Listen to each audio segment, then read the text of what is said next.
कमळे माझी लेकीची लई आठवण येईल.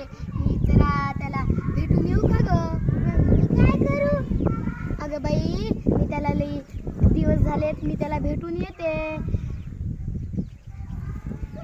अगं काय रानटी जनावर तर येणार नाही.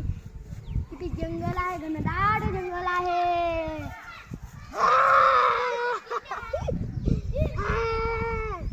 अरे कोल्हा तू मी आता तुला खाऊन टाकेल. अरे मी तर लुकडी आहे. अरे मी तर आता माझ्या तर काहीच नाही. माझ्याकडे फक्त हाडं आहेत. मी लेकीकडे जाते, तू रोटी खाते आणि वापस येते, मग तू मला खा. किती चांगले वाचले. मी आहे आता तुला मी खाऊन टाकेल. अरे माझ्यात हाडच आहे. मी फक्त आता